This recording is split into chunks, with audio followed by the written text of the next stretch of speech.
Move towards the next one. The next artery to learn in head and neck part is subclavian artery, guys. So you're able to see the diagram of that in this picture here given on the screen, that is subclavian artery, and the branches given by subclavian artery. But important thing that you have to note down here is that in this diagram, this will be the subclavian artery over here, and this subclavian artery is actually in turn divided into three parts.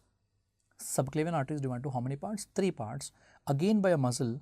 And this muscle that you are able to appreciate here, this one will be the scalenus muscle, and that too scalenus anterior. So this is the scalenus anterior muscle, and because of that scalenus anterior muscle, the entire subclavian artery will be divided into how many parts? Three parts. And out of that three parts, here this will be the first part here before the muscle, and the second part of the subclavian artery will be behind the muscle, and the third part will be actually after the muscle, guys.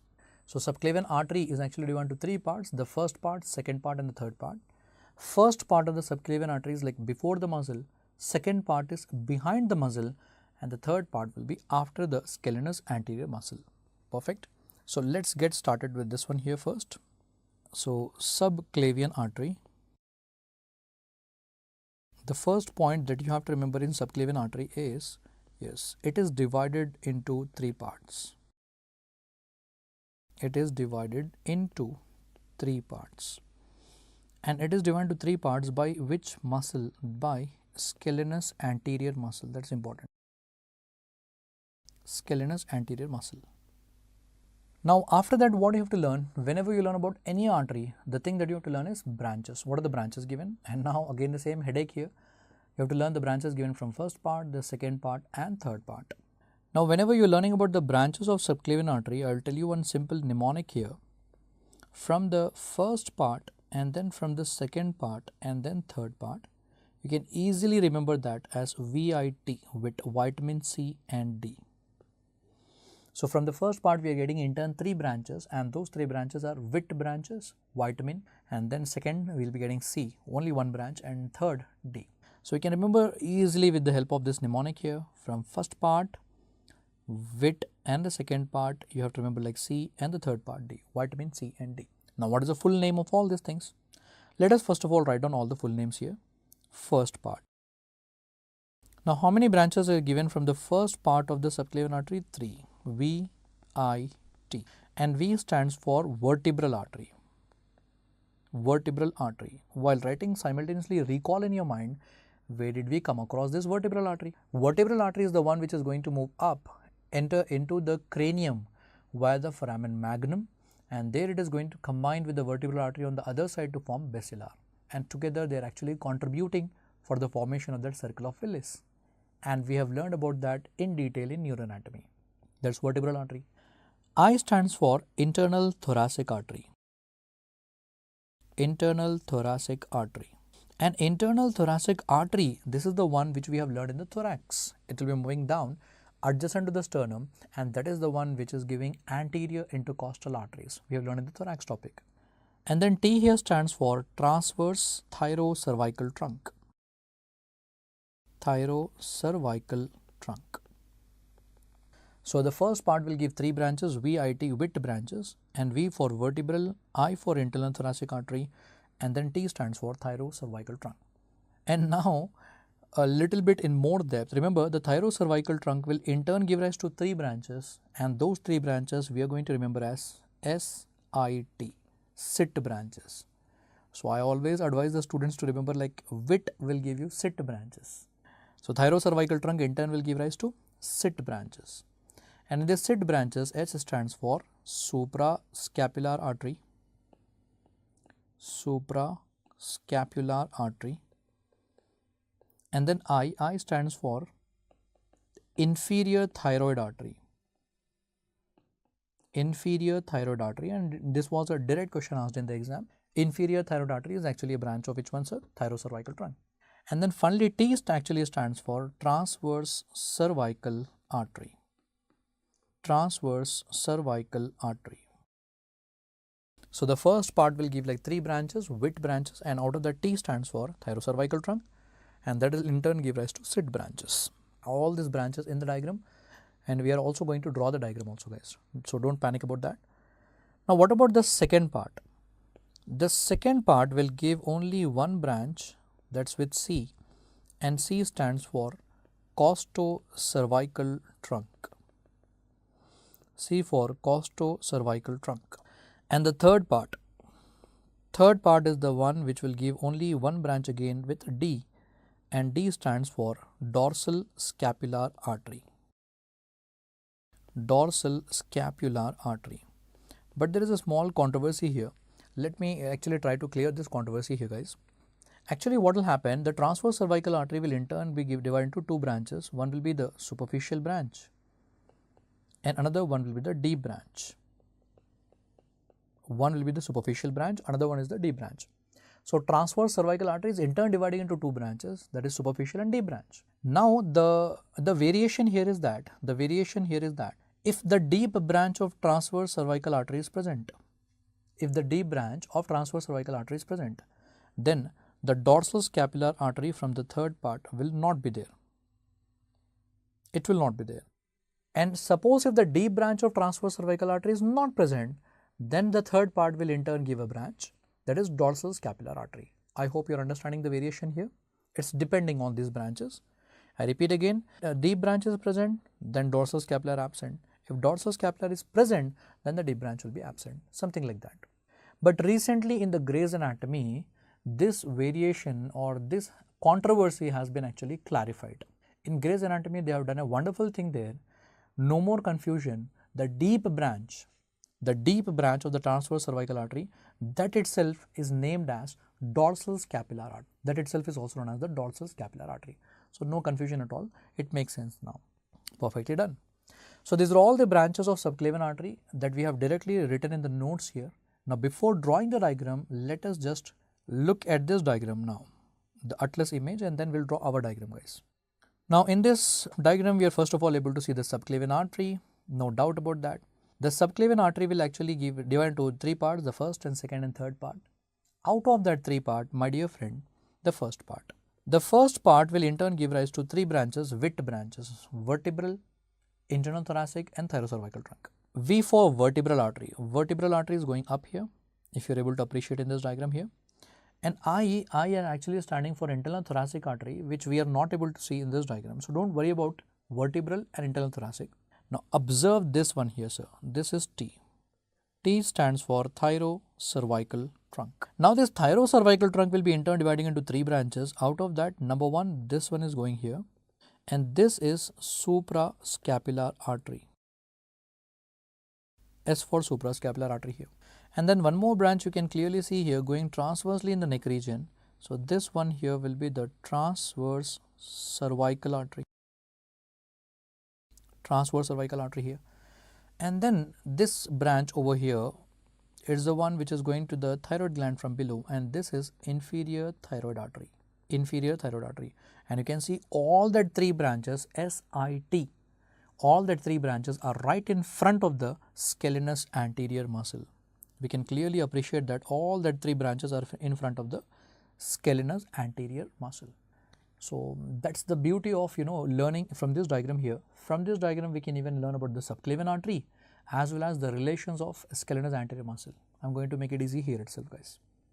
Now, what else do you have in front of the Scalenus anterior? Now, in this diagram, try to appreciate here. Here you will be actually having the carotid sheath here, guys. This is actually the carotid sheath here.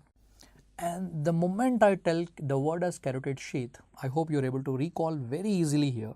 Okay, this one will be the internal jugular vein here, and this one here will be the common carotid artery, and between them is your 10th cranial nerve, that is your vagus nerve. Vagus nerve. So, jugular vein, the carotid artery, and sandwich between them will be the vagus nerve. And behind the carotid sheath, you are able to see this nerve over here, guys. So, I am just putting a star mark here. That is nothing but the sympathetic trunk. Sympathetic trunk there. Why? Because that is going to form the posterior relation of the carotid sheath only. So, if this is the carotid sheath, behind that you will be actually having the sympathetic trunk. It has to be the sympathetic trunk. So, we are done with the vagus nerve, we are done with the sympathetic trunk, both the things are done. Now, welcome to one more thing here. What about this nerve here, sir, which I am able to appreciate coming behind the Scalenus anterior muscle. So, from behind the Scalenus anterior muscle, it is coming in the front, and that's phrenic nerve. This was the one which was tested in the exam recently, guys. So the moment you see that nerve in front of the scalenus anterior, easily try to identify that that's your phrenic nerve. And try to recall one more thing, brachial plexus that you have learned in upper limb, and brachial plexus is the one which is going to pass between that scalenus anterior and the medius. So definitely between the scalenus anterior and the medius behind, this has to be your brachial plexus only. And final thing in this diagram here, the subclavian artery is going to pass behind the muscle, but whereas subclavian vein, the vein is the one which is going to pass in front of that muscle, scalenus anterior muscle, guys. Now let us draw this diagram simultaneously. Not only the branches of subclavian artery will be done, simultaneously the relations of scalenus anterior muscle will also be done, guys. So we are trying to complete in a very concise manner, easy manner. So in one diagram, both the things will be completed here. So first of all, try to understand that this one here will be the scalenus anterior muscle. So this one here will be the scalenus anterior muscle. If this is your scalenus anterior muscle, remember subclavian vein is the one which is going to pass in front of the muscle, but whereas the subclavian artery will be actually going to pass behind the muscle here, sir. So suppose if this is the subclavian artery here, and subclavian artery is going to pass behind the muscle here. Now because this subclavian artery is going to pass behind the muscle, it is divided into three parts here. The first part before the muscle, second part behind the muscle, and third part after the muscle. The first part of the subclavian artery will give three branches. There will be a vertebral artery going up, and then internal thoracic artery going down, and then you'll be actually having the thyrocervical trunk. Vertebral artery going up, and this is the internal thoracic artery that's going down, and then T here stands for the thyrocervical trunk. So let me just highlight here. These three are the branches from the first part of the subclavian artery. Thyrocervical trunk will be in turn giving three branches. One will be the suprascapular artery, another one will be the transverse cervical artery, and then one more here will be the inferior thyroid artery. So I have already written the names in the notes also. If you have already written the names here, let us just write down here as S, suprascapular artery, T, transverse cervical artery, and then this one here will be the I, and that is actually going to your thyroid gland, inferior thyroid artery, just for the sake of understanding. Then apart from that, what else? What else is the relations of this scalenus anterior muscle that you have to remember? Yes, as I told you, remember the carotid sheath here, guys.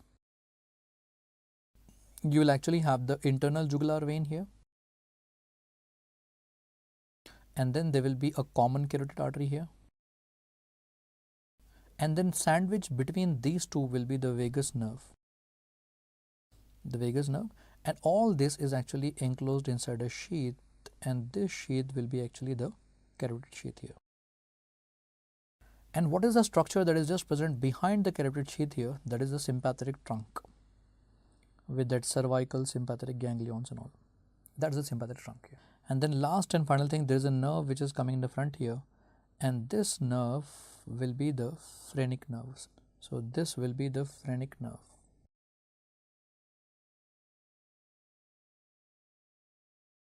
And what is this nerve in between the vein and the artery, guys? That is the 10th nerve, and this one behind the carotid sheath will be the sympathetic trunk.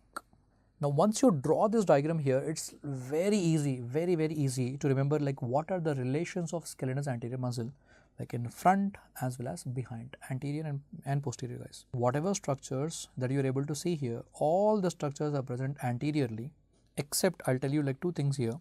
The one which is going to pass behind the scalenus anterior, subclavian artery. So subclavian artery is the one which is going to pass behind, and not only subclavian artery, I told you that there will be the trunks, upper trunk, the middle trunk and the lower trunk of the brachial plexus between the scalenus anterior and the scalenus medius. So this will be the brachial plexus, guys, and mostly this will be the trunks of the brachial plexus, and these are the structures present posterior to scalenus anterior. So scalenus anterior muscle, what are the posterior relations? What is present behind that one, guys? One will be the brachial plexus, another one is subclavian artery. brachial plexus and the subclavian artery are going behind the scalenus anterior muscle. Now, except these, whatever structures that you are able to see on the screen there, all of them are present anterior only, guys. So, let us just make a list of this one. So, anterior relations of scalenus anterior. The one thing that you have to remember here, or one word that I want you to remember, is carotid sheath. Now, the moment you say carotid sheath, automatically everything else will come in your mind, sir. Internal jugular vein, the common carotid artery, the vagus nerve, and behind you will be actually having the sympathetic trunk. All these are present in front, anterior to the scalenus anterior muscle. And one important thing, not all the branches of subclavian, guys. Not all the branches of subclavian, only that 3 sit branches. So, S, I, T, these branches, guys, okay. That is suprascapular, inferior thyroid and transverse cervical. Only these 3 branches are present anterior. And don't forget about the subclavian vein. Subclavian vein is actually present in front of this muscle, scalenus anterior muscle. So, basically in this diagram we have seen all the relations of scalenus anterior muscle. The relations of scalenus anterior muscle along with the branches given by the subclavian artery. Achha, one more thing, one important thing I think we are missing here. Yes, this nerve, phrenic nerve, don't forget that, and that is also the anterior relation of this one, and that's the most important thing. Why? Because that was asked in the exam. Perfect. So, in this manner you are easily able to identify all the structures related in front anterior as well as posterior to scalenus anterior muscle, guys. So, that's all about this one. Done. Now, let us move on to the next topic, and in the next topic we are actually going to learn about all the veins of the face, guys. And before moving ahead with the veins of the face, let me do one thing.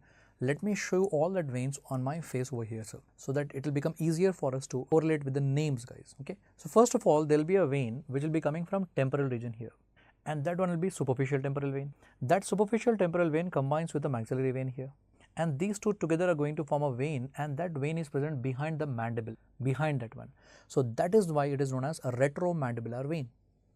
And that retromandibular vein is in turn dividing into anterior division and the posterior division, anterior and posterior division.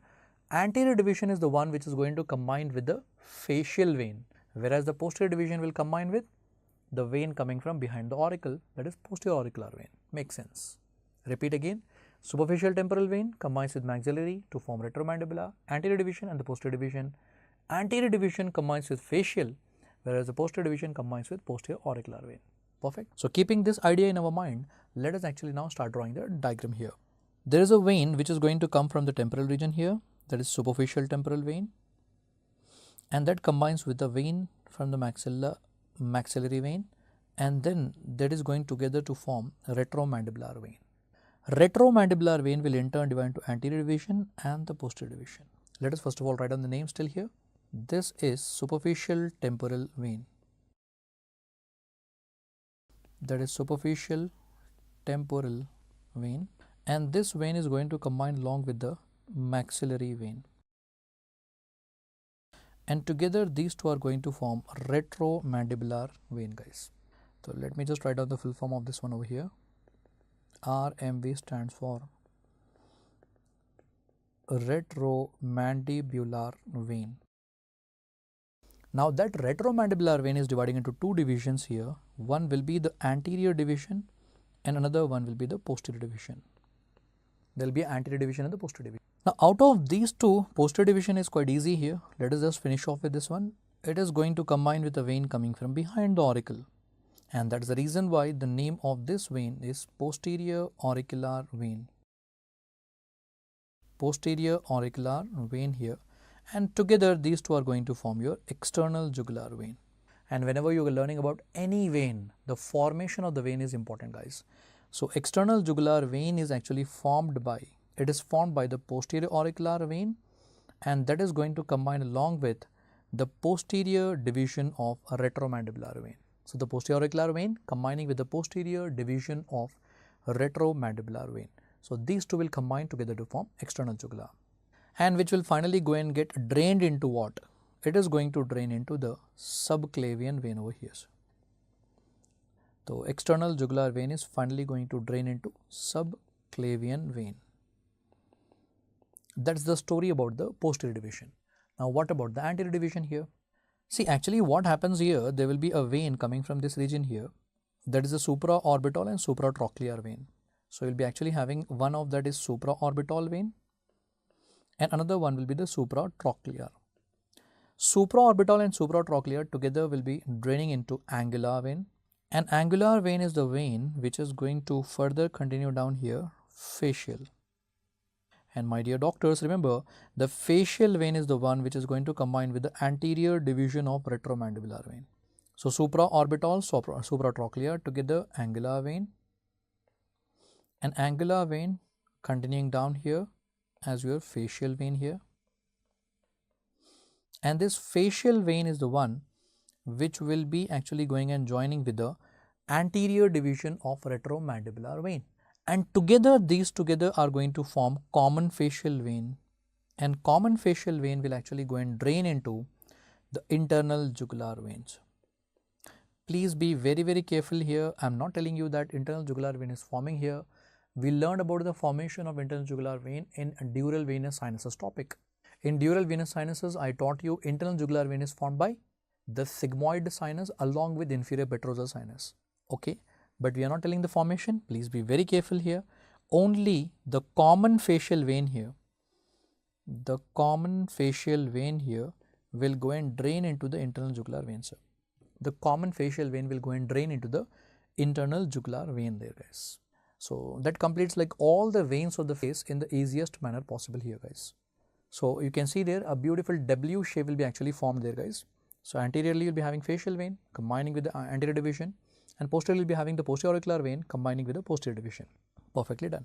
Now once we are done with all these veins of the face very comfortably here, guys, what is the important concept here to be learned? The important concept here to be learned is actually about the dangerous area of the face. I hope you remember dangerous area of the face will include the upper lip here, the lower part of the nose here. All these structures present over here will be known as the dangerous area of face. What is the reason behind that?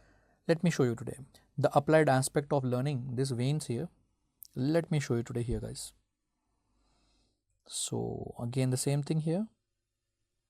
Now in this you just imagine here, this is the facial vein here, guys. This will be the facial vein here, and now this facial vein actually it has got a deep facial vein here, and that deep facial vein is going to go and join with the pterygoid plexus over here, and this pterygoid plexus are actually communicating with the cavernous sinus with the help of that emissary veins. So let us just write down the names here. So facial vein, and this one here will be the deep facial vein, and that is communicating with the plexus here, that is pterygoid plexus, and then with the help of this emissary veins it is communicating with the cavernous sinus. Now why it is actually the dangerous area of the face, sir? Why is this area that is like upper lip here and the lower part of the nose, the alley of the nose, why this is referred to as the dangerous area of the face?